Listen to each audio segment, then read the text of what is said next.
আপনারা জানেন পৃথিবীর শ্রেষ্ঠ একজন রাজনীতিবিদ ব্যক্তি, আল্লাহর মনোনীত একজন পয়গম্বর। একদিকে আল্লাহ তাকে দান করেছিলেন নবুয়ত, অপরদিকে আল্লাহ তাকে দান করেছিলেন জমিনের খেলাফত।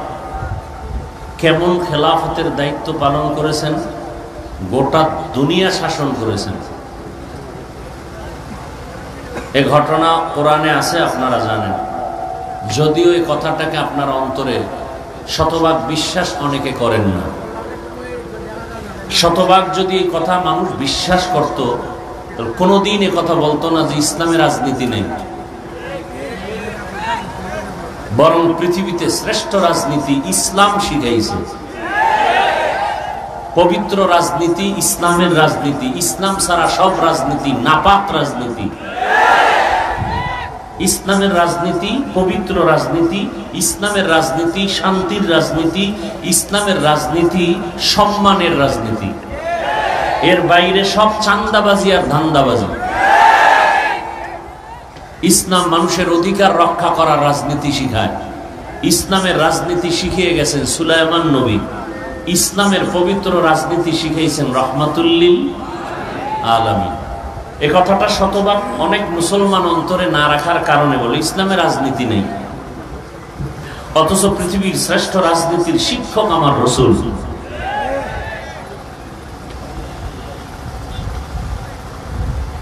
আল্লাহ আমাদের সবাইকে বুঝার তৌফিক দান করেন।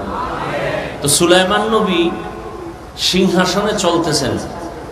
মদিনাতুল মুনাওয়ারা থেকে 9 মাইল উপরে সিংহাসন। হঠাৎ করে সুলাইমান নবী জমিনের এক পিপিলিকার আওয়াজ শুনলেন 9 মাইল উপর থেকে। ঘটনা আপনারা জানেন। সুলাইমান নবী পিপিলিকার আওয়াজ 9 মাইল উপরে কানে শুইনা সিংহাসনকে বললেন, সিংহাসন জমিনে ল্যান্ড করো, জমিনে ল্যান্ড করব। সুলাইমান নবী মুস্কি হাসলেন, পিপিলিকার ঘটনা শুনাইলেন। সিংহাসনের মধ্যে হুদহুদ নামের পাখি, তাকে পানির দায়িত্ব দেওয়া ছিল। ও নাক মাটিতে স্পর্শ করলে বলতে পারতো এখানে পানি আছে। সুলাইমান নবী জিনদেরকে বলতেন পানি উঠাও, ওযু করব, নামাজ পড়ব। মিটিং চলতেছে, হুদহুদ একটু উপরে ঘুরতেছে। নামাজের সময় নামাজ পড়বেন, পানির তালাশের জন্য হুদহুদকে ডাকলেন, দেখে হুদহুদ নাই। এই হুদহুদকে না পেয়ে সুলাইমান নবী যে শব্দটা ব্যবহার করলেন, এই কথাটা এখানে আমি বলবো। সুলাইমান নবী হুদহুদকে না পেয়ে যে শব্দটা উচ্চারণ করলেন, ফাকালা মালিয়া লা আরাল হুদহুদ। সুলাইমান পয়গম্বর বললেন, আমার কি হলো, আমি হুদহুদকে দেখি না কেন? মালিয়া, আমার কি হলো, হুদহুদকে দেখি না কেন? রাজনীতি কাকে বলে শিখায় গেছে ইসলাম। এখন তো রাজনীতি নাই, দুর্নীতি আছে। কিসের রাজনীতি? দুর্নীতি। ওয়াজের স্টেজে রাজনীতি চলবে না, মসজিদে চলবে না, সবাই বলে না। কিন্তু বাংলাদেশে এই ধর্ম নিয়ে রাজনীতি বেশি করে কারা? চান্দাবাজার, ধান্দাবাজার।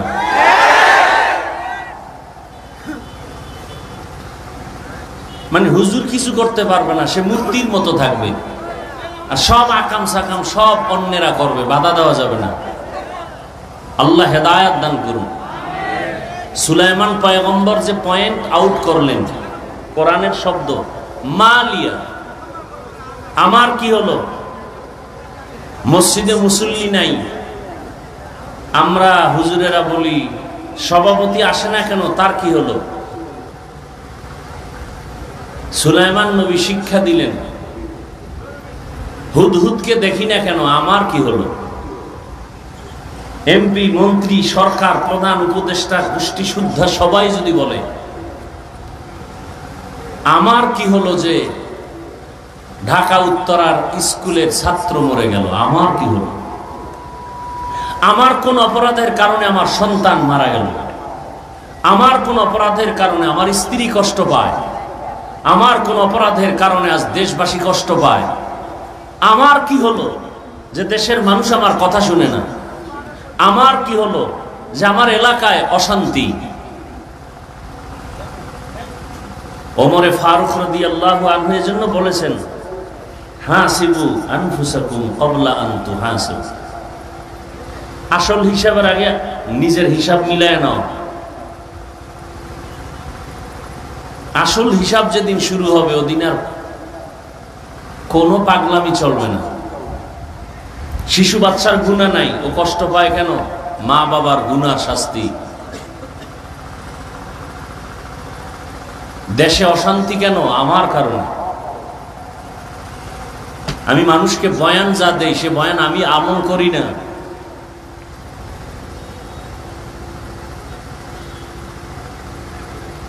আল্লাহ সবাইকে হেদায়াতের দৌলত দান করেন। আমার কলিজার কোমলমতি শিশু, কিশোর, যুবক, মা বোন, গার্ডিয়ান যারা গতকাল দুনিয়া থেকে চলে গেছেন, আল্লাহ তাদেরকে সর্বোচ্চ শাহাদাতের মর্যাদা দান করেন। যারা এখনো অসুস্থ অবস্থায় আছেন, আল্লাহ তাদেরকে পূর্ণ শেফা দান করেন। পরিবারের সবাইকে আল্লাহ রাব্বুল আলামিন সর্বোচ্চ ধৈর্য ধারণকারী বানায় দেন এবং যে যাকে হারিয়েছেন আল্লাহ তার সান্ত্বনার জন্য তার থেকে উত্তম নিয়ামত দান করেন।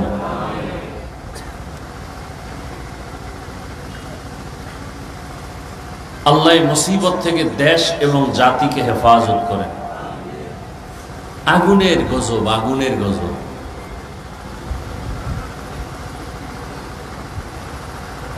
আল্লাহ, আলহামদুলিল্লাহ আপনারা সুস্থ আছেন, আমরা সুস্থ আছি, এটা বড় নিয়ামত। অসুস্থ ব্যক্তিকে জিজ্ঞাসা করেন সুস্থতার মূল্য কত। বাচ্চা আগুনে পুড়ে গেছে, পোশাকটা পর্যন্ত চামড়ার সাথে গলে গেছে, দৌড়াচ্ছে পোশাক নিয়ে বাচ্চা, নিজে একটা গাড়ি খুঁজতেছে, গাড়িওয়ালারা নিতেছে না। হসপিটালে যাবে, বাচ্চা কাঁদতেছে, সহ্য করা যায় না আগুনের পোড়া। একটা বাচ্চা কানলে সহ্য করা যায় না, বড় কেউ কান্না করলে একটু ধৈর্য ধারণ করা যায়।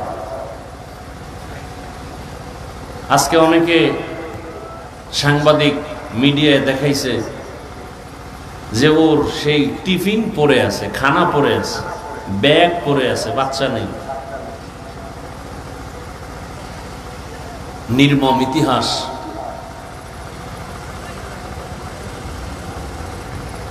ঘরে ঘরে ঘরে ঘরে অপরাধ চলতেছে।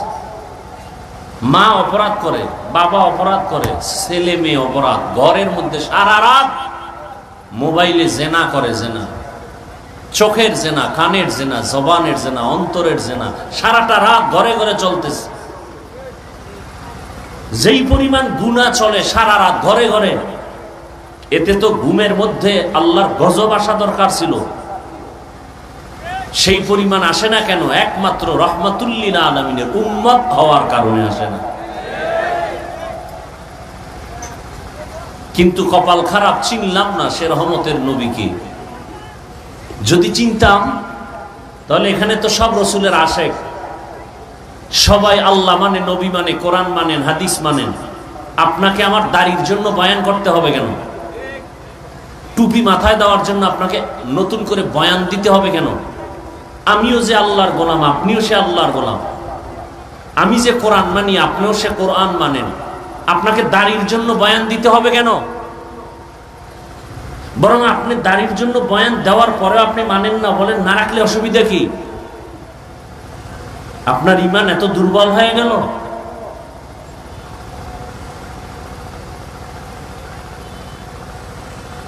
সমস্ত উলামায়ে কেরাম দিন নাই রাত নাই, 24টা ঘন্টার প্রতিটি মুহূর্ত উম্মতের পিছনে দৌড়ায়। নিজের ছেলে মেয়ে, পরিবার, বাড়ি ঘরের কোনো চিন্তা নাই। ইমামতি থাকবে না থাকবে না টেনশন নাই, উম্মত নিয়ে পাগল।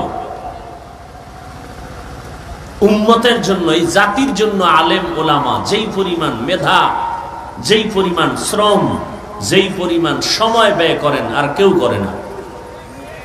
যারা করে ওরা সব চান্দাবাজ আর ধান্দাবাজ, স্বার্থের জন্য, নিজের চেয়ার ঠিক রাখার জন্য। আলেম ওলামারা নিজের চেয়ার চায় না, উম্মত চায়, কারণ তাদের দিল রসুলের মহব্বতে ভরপুর। এই জন্য আমি উদাহরণটা এভাবে দেই, সরকারি চাকরি যারা করে, বেসরকারি চাকরি করে, ডিউটি 8 ঘন্টা, নিম্নে বেতন পায় 20,000 টাকা। কিন্তু একজন মসজিদের ইমামের ডিউটি কত ঘন্টা বলেন? বলেন, সত্য কথাটা বলেন। 24 ঘন্টা, বেতন কত?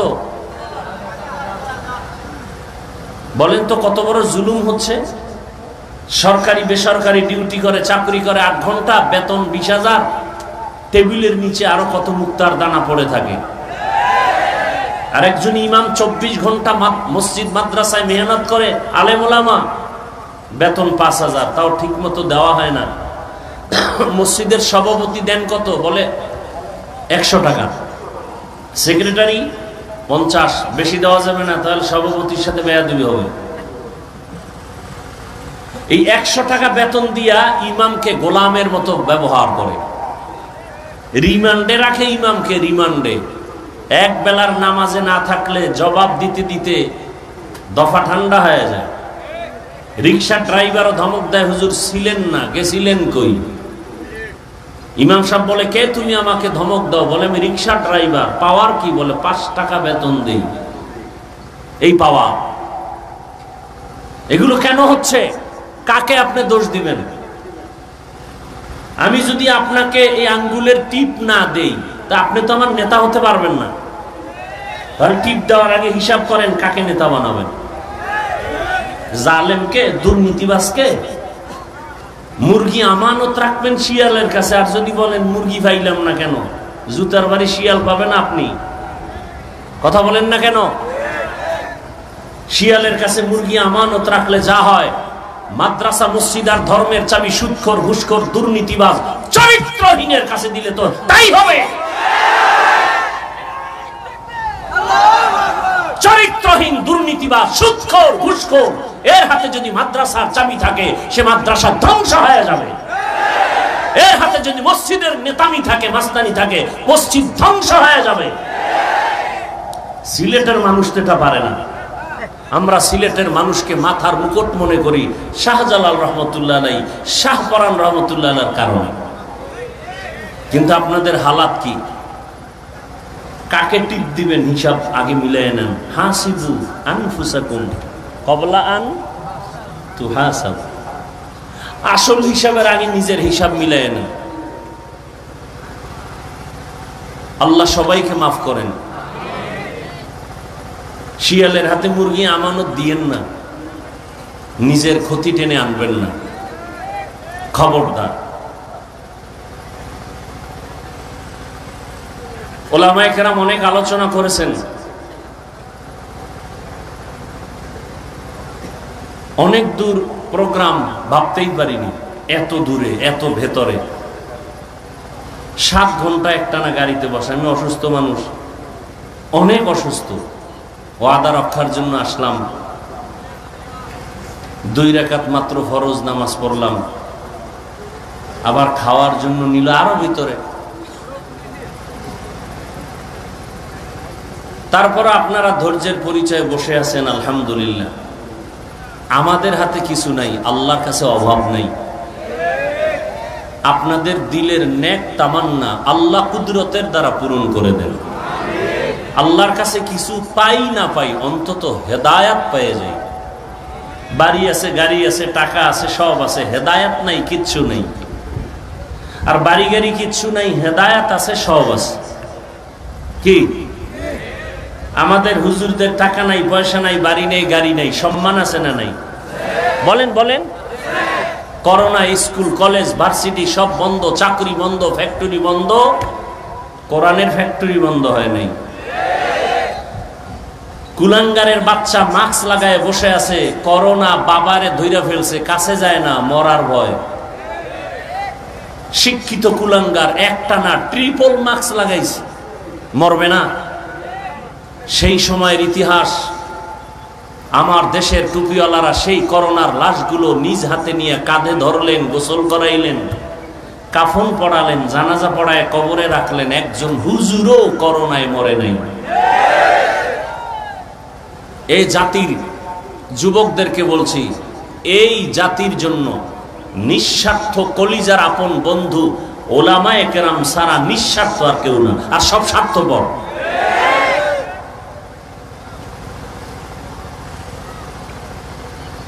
আল্লাহ ইমাম সাহেবের এত কিছু কষ্ট দেয়, এত কিছু করার পরও কোনোদিন বরদোয়া করে না, কলিজা দিয়ে দোয়াই করে। আল্লাহ এলাকায় শান্তি দাও, অসুস্থ রোগীরে সুস্থ বানাও, কবরওয়ালাদের জান্নাত দাও, চাকরি ব্যবসা যারা করে বরকত বাড়াও। এই দোয়া তো আর কেউ করে না।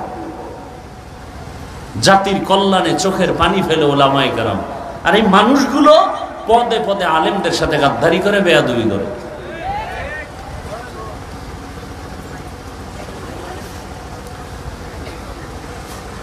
আমি আপনাদের দোয়া নেওয়ার পাশাপাশি আপনাদের ধৈর্যের উপরে আমি কিছু আলোচনা করব। সেই নিয়তে সূরা আলে ইমরানের এক আয়াত, রসুলের একটি হাদিসের অংশ করেছি, তরজমাটা বলে নেই, এরপরে কিছু ব্যাখ্যা। আপনাদের ধৈর্যের উপরে তৌফিক দিবেন কে? আল্লাহ। ঢাকাতে বৃষ্টি, এজন্য আল্লাহ চাইলে সব হয়, বান্দা চাইলে কিছুই হয় না।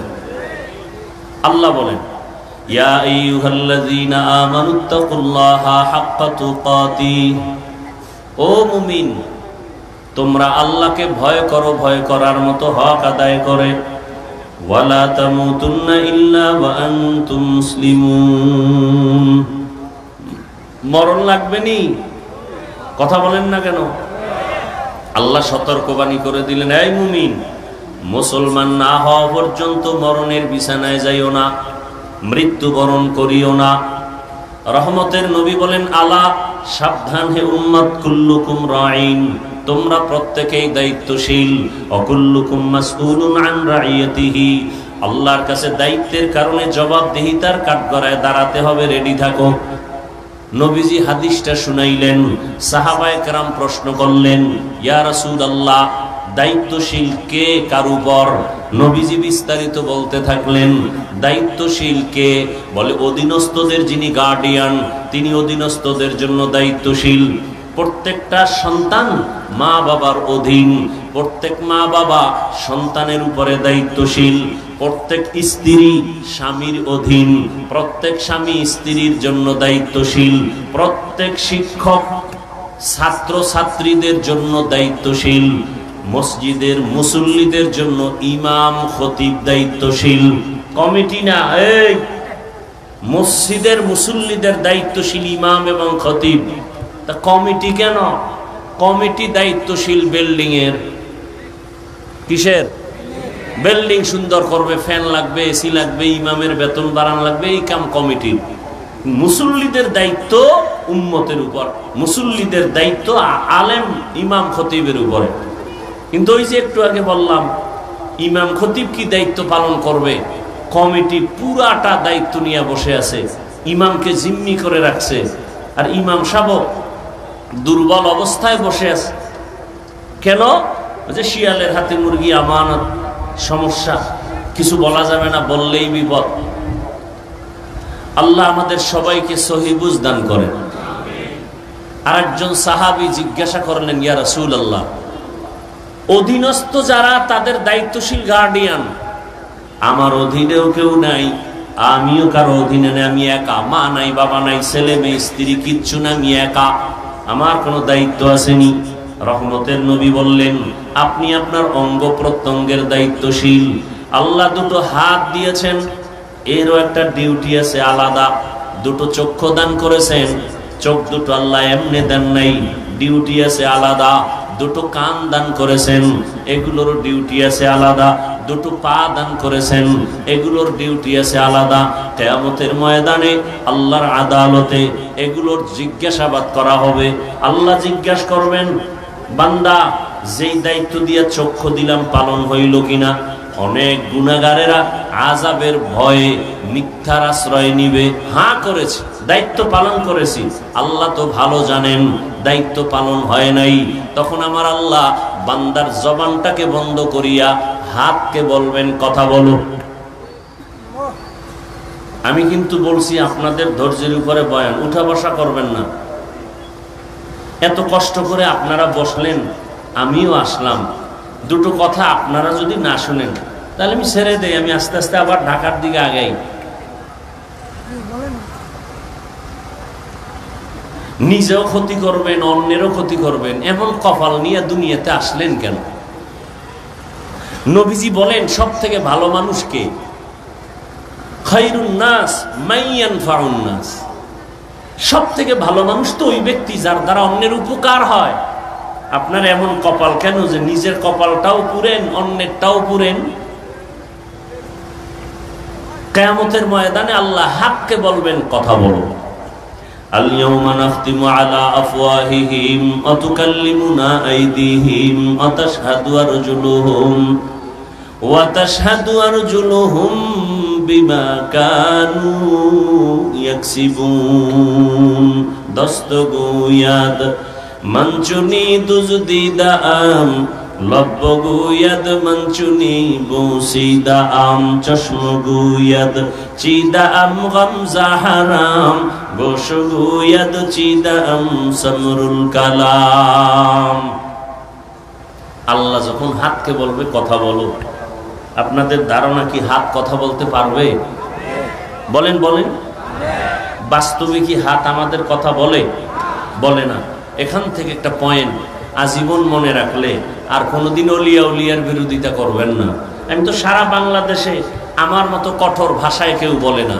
আমি বলি আল্লাহর জাতের কসম, যারা বলে আমরা পীর আউলিয়া মানি না, ওরা কোরআনও মানে না, বুখারী শরীফও মানে না, ওরা ভণ্ড, ওরা বাতিল। ওদেরকে যারা ভণ্ড বলে না তারাও ভণ্ড।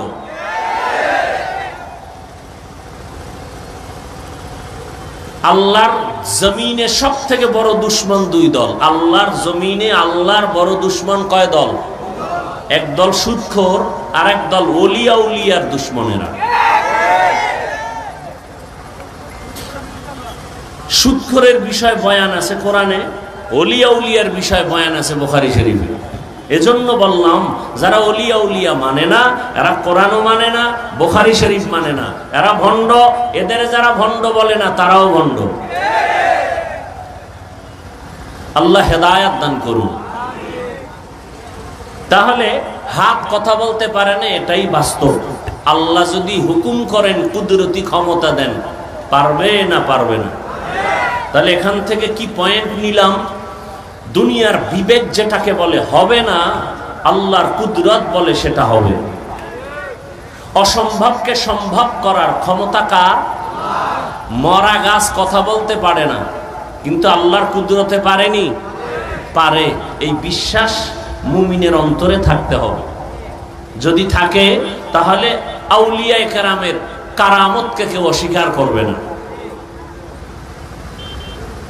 এখন তো আলেম ওলামা পীর আউলিয়ার বিরোধিতা খুব বেশি চলে। কেন? এটা একটা আন্তর্জাতিক চক্রান্ত। কারণ এই জাতি কোনোদিন আর রসুল পাবে না, আবু বকরকে পাবেন না, ওসমানকে পাবেন না, ওমরকে পাবেন না, ইমাম বুখারীকে পাবেন না, ইমাম আবু হানিফাকে পাবেন না। এই জাতি জান্নাতের একমাত্র পথ পাবে না আলেমদের দ্বারা। সে আলেমের প্রতি যদি ঘৃণা জমায়ে দেওয়া যায় তাহলে ইসলামের বাতি দুর্বল হবে। এটা আন্তর্জাতিক এক ষড়যন্ত্র। এই জন্য আলেম ওলামার বিরোধিতা করাটা বড় একটা ষড়যন্ত্র, উম্মতকে দূরে সরাবার জন্য।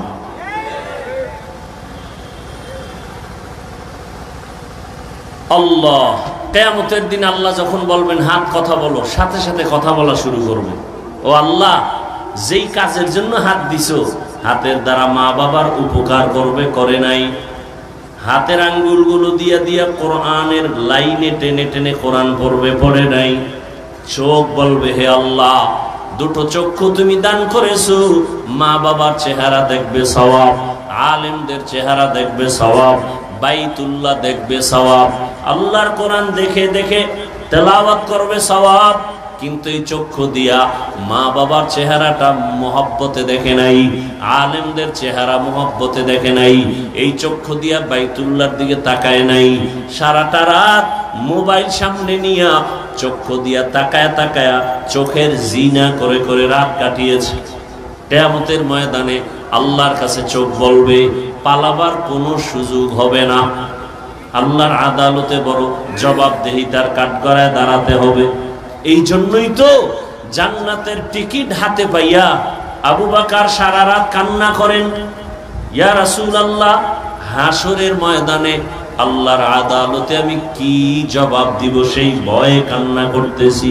অথচ জান্নাতের টিকিট তাদের হাতে রেডি।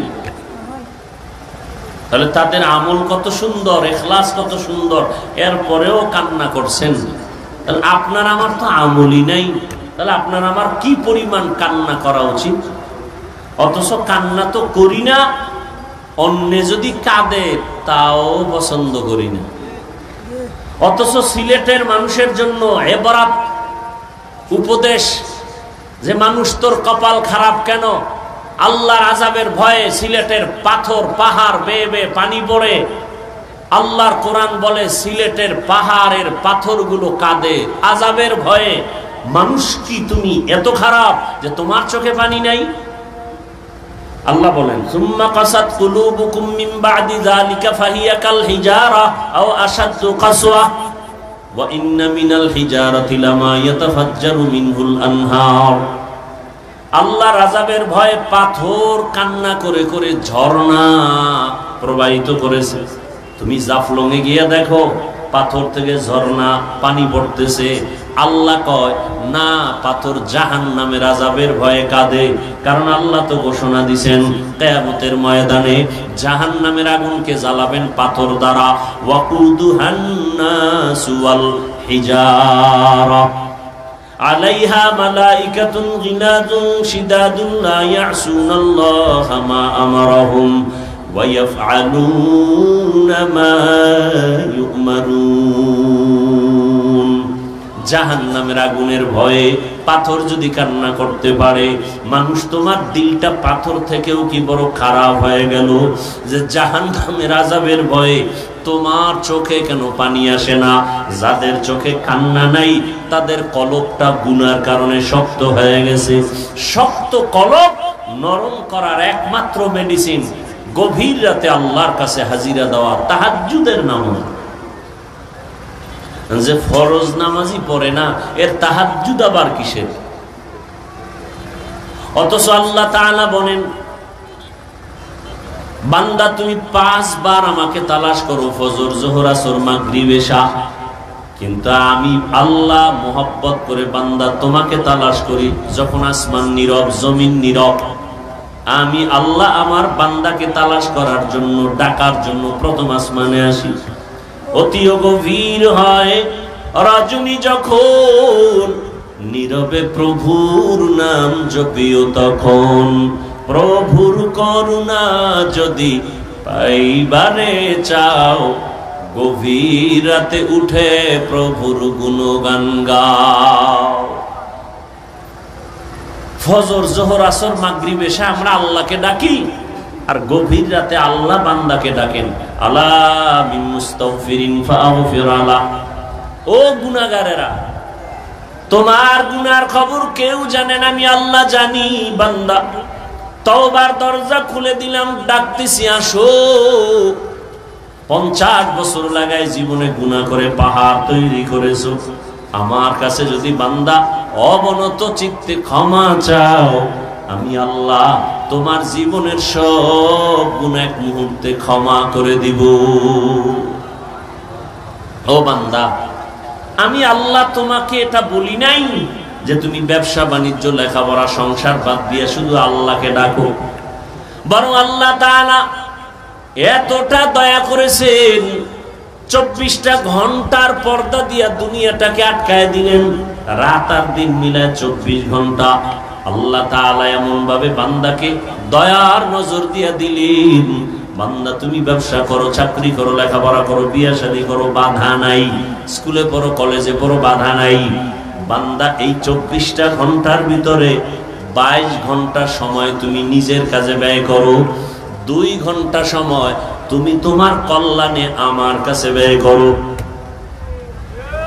22 ঘন্টা তুমি তোমার কাজে ব্যয় করো, ব্যবসা করো, চাকরি করো, লেখাপড়া করো, সংসার চালাও। মাত্র 2টা ঘন্টা সময় তোমার কল্যাণে আমি আল্লাহর কাছে ব্যয় করো। আমি আল্লাহ তোমাকে বলি নাই দুনিয়াদারি সব বাদ দিয়ে আমার জিকির করো, তেলাওয়াত করো। আমি আল্লাহ এটা বলি নাই। এরে আল্লাহর গোলাম, 2টা ঘন্টা সময় তুমি আখিরাতের লাইনে ব্যয় করো তোমার কল্যাণে, তাও একসাথে না। যদি বলতাম তুমি একটানা 2 ঘন্টা তেলাওয়াত করো, তোমার কষ্ট হবে। আমি আল্লাহ একসাথে বলি নাই 2 ঘন্টা তুমি নামাজে সময় কাটাও।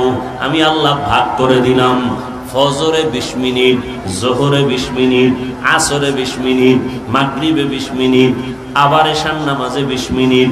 এই ফাঁকে ফাঁকে 20 মিনিট দিয়া ব্যবসাও চালাও, চাকরিও করো, সংসারও চালাও, তোমার সন্তানের হক আদায় করো, স্ত্রীর হক আদায় করো, তোমার চাকরিও ঠিক রাখো। 20 মিনিট করে করে তুমি সময় দাও 5 বেলা নামাজে। যদি দাও তাহলে ব্যবসাও তোমার নেকের পাল্লায় ওজন করা হবে। রহমতের নবী বলেন, আত-তাজিরুস সুদুকুল আমিন মা'আন নাবিয়্যিন ওয়াস সিদ্দিকিন ওয়াস শুহাদা ওয়াস সালিহিন। যারা সততার সাথে ব্যবসা করবে, নবী বলেন তারা আমার সাথেই জান্নাতে থাকবে। রহমতের নবী বলেন, কেউ যদি এশার নামাজ পড়ে ঘুমায়, আবার ঘুম থেকে উঠে যদি ফজরের নামাজ আদায় করে নেয়, আল্লাহর নবী বলেন ওই ঘুমের সময়টাও নেকের পাল্লায় ওজন করা হবে। মাকুন সুসুতি নামাজে পাঞ্জেগানা ফাওয়াইলুল লিল মুসাল্লিনাল্লাযিনা মুমিনারা এই নামাজে ইমদাদে দা ইস্তাইনু আয়াতে কুর আবাহা আয়াতে কদ আফলাহারা ইয়াদকুন গৌর কুন্দর মানিয়াজ দিল সাদেকুন। আল্লাহ তাআলা বলেন, বান্দা খাঁটি মুসলমান না হইয়া তুমি মরণ বরণ করিও না। মুসলমান হইতে হলে বান্দা তোমার হৃদয়টাকে, কলবটাকে গুনাহমুক্ত করতে হবে। আর গুনাহমুক্ত করার জন্য আল্লাহর কাছে তোমার ভয় বা তাকওয়া অন্তরে জমা করতে হবে। এই জন্য আল্লাহ বলেন, আমাকে ভয় করার মতো হক আদায় করে ভয় করো এবং তুমি খাঁটি মুসলমান হইয়া মরণ বরণ করো। এই ভয় বা তাকওয়া অন্তরে জমা করো। আর এই ভয় বা তাকওয়া অন্তরে জমা করার জন্য একমাত্র ঠিকানা কুনু মা'আস সাদিকিন। আল্লাহর প্রিয় বান্দা মুত্তাকি যারা, এদের নেক নজর লাগাও, এদের নেক নজর নিয়া নিজের অন্তরকে পরিশুদ্ধ করো, গুনাহমুক্ত জীবন নিয়ে চলো। এরে আমার পর্দার আড়ালের মা বোনেরা, ও আমার কলিজার যুবক বাবারা, ও বৃদ্ধ বাবাজি, এতক্ষণ যে আমি বয়ান শুনাইতেছি, একবারও কিন্তু আমি আপনাদের বলি নাই আমার মতো পাঁচকল্লি লাগাও, না হয় জাহান্নামে যেতে হবে। আমি কওমি মাদ্রাসার সন্তান, আপনারাও কওমি মাদ্রাসায় যান, স্কুল বন্ধ করে দেন, একবারও বলি নাই। আমি তাবলীগের লাইনের সন্তান, আমি আপনাকে একবারও বলি নাই যে আপনি তাবলীগে না গেলে জাহান্নামে যাবেন। আমি পীরের মুরিদ, আপনাদের একবারও বলি নাই পীরের কাছে যেতেই হবে, না হয় জাহান্নাম ছাড়া উপায় নাই। বরং আমি আপনাদের বলবো, আপনি স্কুলে পড়েন, কলেজে পড়েন, চাকরি করেন, ব্যবসা করেন, বাধা নাই।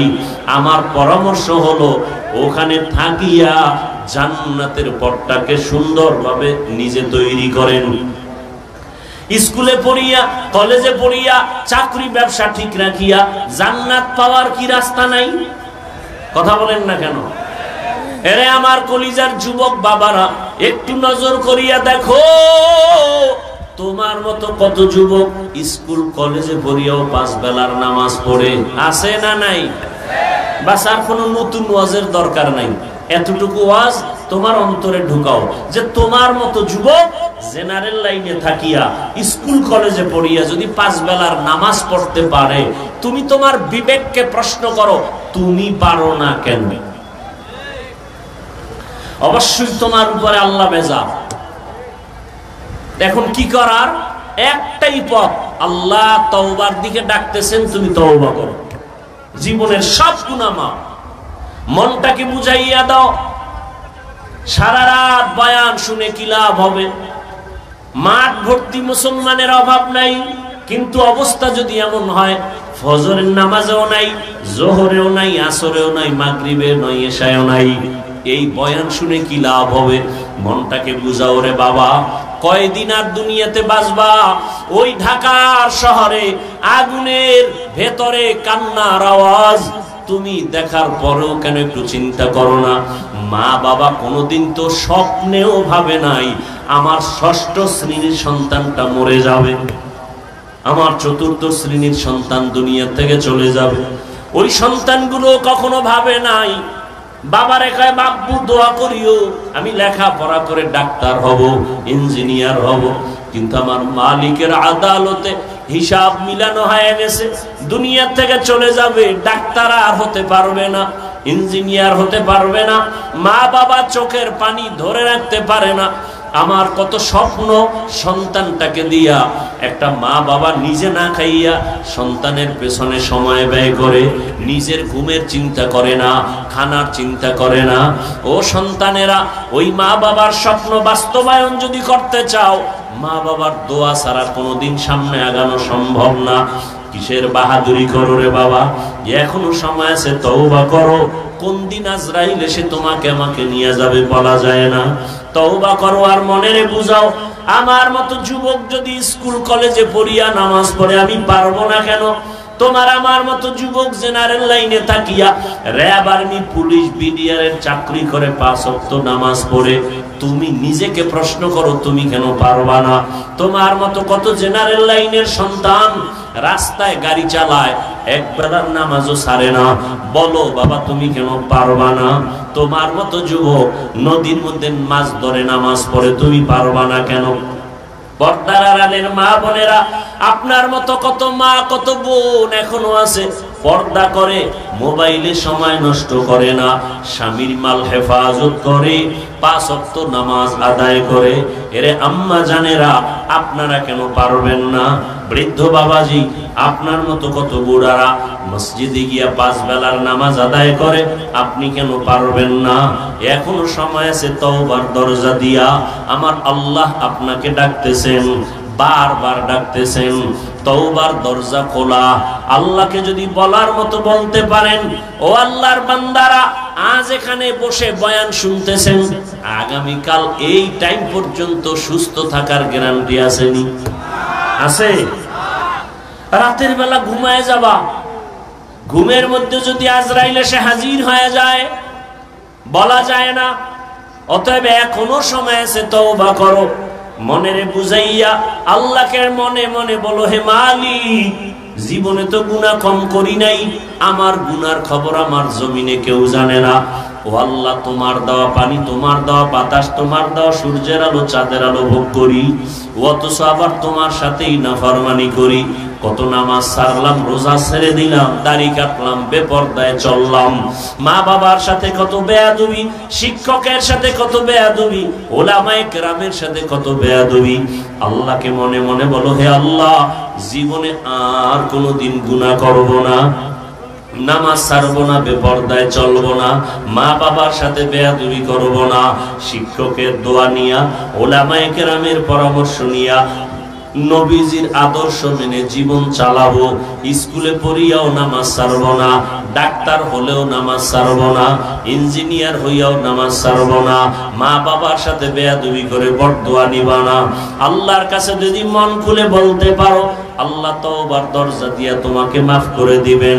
মনেরে বুঝাইয়া তওবা করো, আল্লাহর কাছে এখনো তওবার দরজা খোলা। 2 ফোঁটা চোখের পানি ছেড়ে দিয়ে আল্লাহর কাছে কান্না করিও, আর আল্লাহর কাছে ক্ষমা চাইও। আল্লাহ তাআলা বলেন, ও বান্দা, তুমি যখন চোখের পানি ছেড়ে আমি আল্লাহকে আল্লাহ বলে ডাক দিবা, আমি আল্লাহ তোমার চোখের পানির কারণে জাহান্নামের আগুনকে হারাম করে দিব। জানি না কার কপাল খারাপ আর কার ভালো। নবীজির সামনে এত বয়ান শুনিয়া আবু জাহাল কালেমা পড়ে নাই, আর ওমরের মতো বান্দা নবীকে জবাই করতে গিয়া কালেমাওয়ালা হয়ে গেছে। এর নাম হলো হেদায়াত। আবু জাহাল নবীকে দেখলো, বয়ান শুনলো, কালেমাওয়ালা হলো না, আর 27 বছর বয়সে ওমর রসুলকে জবাই করতে গিয়া কালেমাওয়ালা হয়ে গেল। যেই ওমরের নাম আজও শুনলে মানুষ ভয় পায়। কেউ যদি ঘুমের সময় ডান হাতের এই শাহাদাত আঙ্গুল দিয়া নিজের বুকের উপরে ইশারায় লেখে ওমর, আইন মিম রা ওমর, এটা যদি লেখা কেউ ঘুমায়, ঘুমের মধ্যে খারাপ স্বপ্ন আর জীবনে দেখবে না। এবার বুঝো ওমর নামটার অ্যাকশন কত। 27 বছরের যুবক তরবারি নিয়ে দৌড়ায়, রসুলকে হত্যা করবে, সেই ওমর কালেমাওয়ালা হয়ে গেল। শয়তান ওমরকে ভয় পায়, এর নাম কফাল। আর আবু জাহাল 13 বছর রসুলকে দেখলো, বয়ান শুনলো, কালেমা তো পড়লই না, বরং বিরোধিতাই করে গেল। হেদায়াত বড় কঠিন। তোমার মতো যুবক স্কুলে পড়ে, নামাজ পড়ে, অথচ তুমি বয়ান শুনিয়াও পড়ো না, বরং তুমি বিরোধিতা করো। বলো নামাজ না পড়লে কি হবে, দিল পরিষ্কার, নামাজ পড়ে লাভ কি? অথচ তোমার লাইনের মতো যুবক জেনারেল লাইনে থেকে নামাজ পড়ে। ঢাকা কলেজে যাও, কলেজে ক্লাস করে, মাথায় পাগড়ি, দাড়ি, বিশাল বড় জামা, মনে হয় মসজিদের কোনো খতিব, অথচ আরবিও জানে না। হেদায়াত এখনো সময় আছে, তওবা করো। কয়দিন আর বাহাদুরি? চোখের সামনে লাশ আর লাশ, পানির মধ্যে লাশ, গাড়ির নিচে লাশ। সিলেট রোডে এমন কোন দিন পাওয়া কঠিন যে অ্যাক্সিডেন্ট হয় না, মানুষ মরে না। আল্লাহর কাছে তওবা, অন্তর খুলে যে না, মায়ের সাথে বহু বেয়াদবি করেছি, বাবার সাথে করেছি, শিক্ষকের সাথে করেছি, আর করব না। মানুষকে ভালোবাসো, মা বাবাকে সম্মান করো, শিক্ষকের দোয়া নাও, তাহলে কপাল খুলে যাবে। ইঞ্জিনিয়ার হলেও কপাল খুলবে, ডাক্তার হলেও কপাল খুলবে। আর যদি মা বাবার সাথে বেয়াদবি করে, শিক্ষকের সাথে বেয়াদবি করে, আলেমের সাথে বেয়াদবি করে, ও পাগড়ি 22 হাত লাগাইলো, ওর কপাল ঘুরে যাবে। এজন্য আল্লাহ তাআলা তওবার পথে ডাকলেন, ইয়া আইয়ুহাল্লাযীনা আমানুত্তাকুল্লাহা হাক্কা তুকাতি ওয়া লা তামুতুন্না ইল্লা ওয়া আনতুম মুসলিমুন। ও হবিগঞ্জের মুসলমান, পর্দার আড়ালের মা বোনেরা, যুবক বাবারা, বৃদ্ধ বাবাজি, আল্লাহর কাছে অন্তর দিয়ে তওবা করেন, আর জীবনে নামাজ ছাড়বেন না, বেপর্দায় চলবেন না।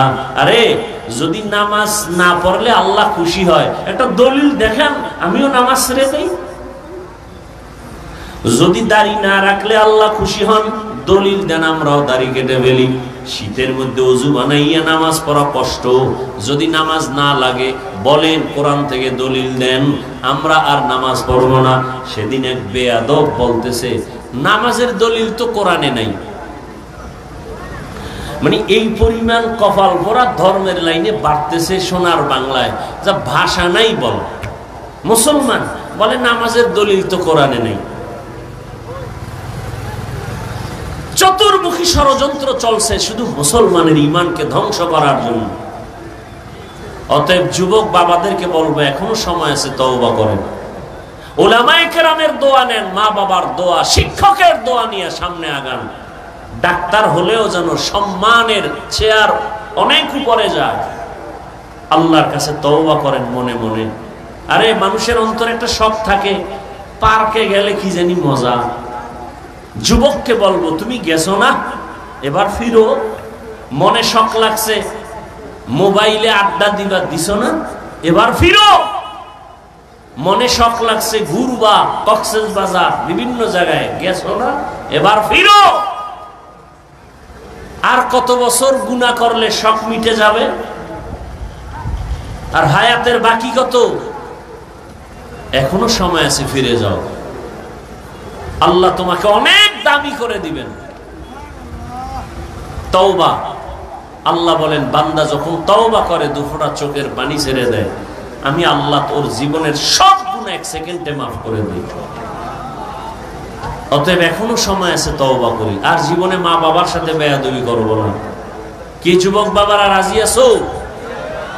আল্লাহকে তওবা করো, আমাকে হাত দেখানোর দরকার নেই। আল্লাহর কাছে মনে মনে তওবা করো, আল্লাহ জীবনে আর মা বাবার বরদোয়া নিব না, জীবনে আর শিক্ষকের সাথে বেয়াদবি করব না, জীবনে আর কোনোদিন উলামায়ে কেরামের সাথে অন্যায় করব না, বরং মা বাবার দোয়া নিয়া, শিক্ষকের দোয়া নিয়া, উলামায়ে কেরামের দোয়া নিয়া, ও আল্লাহ নবীজির সুন্নাত অনুযায়ী চলবো। আর নামাজ ছাড়বো না, দাড়ি কাটবো না, বেপরদায় চলবো না। তওবা করার মতো যদি কারো অন্তর তৈরি হয়, মুনাফিকি যদি অন্তরে না থাকে, খাঁটি তওবার নিয়ত যাদের আছে, দুটো হাত আমার আল্লাহকে দেখাইয়া দেই। আয় আল্লাহ আমাদের হাতগুলো কবুল করে নেন, তওবা কবুল করে নেন। আল্লাহ তওবা